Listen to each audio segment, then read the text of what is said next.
He's big, he's burly, he's our favorite gorilla, and no, it's not King Kong. It's Nintendo's favorite ape, Donkey Kong. Way back when arcades were mainstream and not retro cool, Nintendo, like many others, was in the business of creating giant cabinets of fun. Nintendo, going about business as usual, created the space shooter Radarscope. Despite initial enthusiasm for the game, Radarscope wasn't received well in America. People said the game was unimaginative and lacked replay value, which they weren't wrong. Basically, Nintendo screwed up big time and made a very boring game with very annoying sound effects.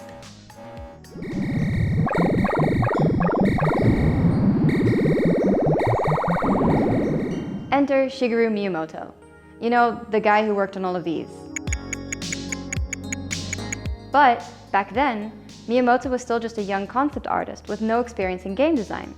Nintendo tasked him and Gunpei Yokoi, who was very experienced in game design, with converting Radarscope into something less sucky. Together they created Donkey Kong, which was neither the first platformer nor the first game with a jump button.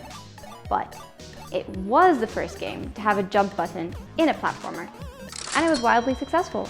Donkey Kong wasn't just fun to play. Unlike most arcade games, it had a story. Donkey Kong was the pet ape of a character you might recognize. Yep, that's Mario's first appearance. Or Jumpman, as he was known then.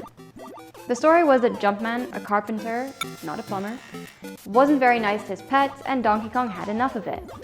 The ape kidnapped Jumpman's girlfriend, Pauline, to teach him a lesson, forcing Jumpman to save her. Sure, it's not some crazy complicated plot, but arcade games at the time barely had anything that closely resembled a storyline. So really, this tale of vengeful ape kidnaps girlfriend was the Shakespearean play of arcade games. Miyamoto designed his characters carefully. Donkey Kong was to be big and kind of goofy, not too threatening or evil. As for Jumpman, Miyamoto wanted him to be ordinary. He wanted the character to be someone anyone could relate to. Time for some fun facts. Miyamoto initially wanted to turn Radarscope into a Popeye game, but wasn't able to get the licensing. A dad once programmed Donkey Kong so that his daughter could play Pauline. And in 1982, Universal, the studio behind King Kong, filed a lawsuit against Nintendo for copyright infringement because they thought the two Kongs were too similar. For more on that lawsuit, check out our video on top 10 gaming lawsuits. Spoiler alert, Nintendo won, and was allowed to keep their rights. Funny story though, the lawyer that helped Nintendo win the case was John Kirby.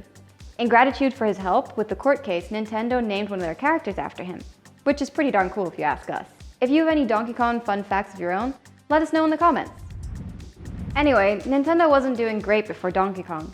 Luckily, the game was a hit. The arcade game sold around 132,000 cabinets, and despite being outshined by Mario in later games, Donkey Kong as a character has remained a gaming classic. What's more, without the financial success of Donkey Kong, Nintendo of America may have had to shut down, and the NES wouldn't have been developed and brought to the States, which would have meant that there was nobody to get the console business up and running again in America after the 80s crash.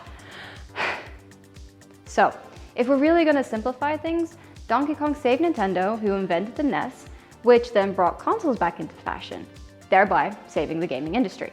So, next time you feel like gaming, don't forget to pick up your consoles and say a little thank you to Donkey Kong, the ape that indirectly and unintentionally, but very definitely, saved gaming. So, that was Donkey Kong, episode 2 of our gaming history series. We have a bunch of really cool videos and topics lined up, so be sure to like, subscribe, and hit that bell.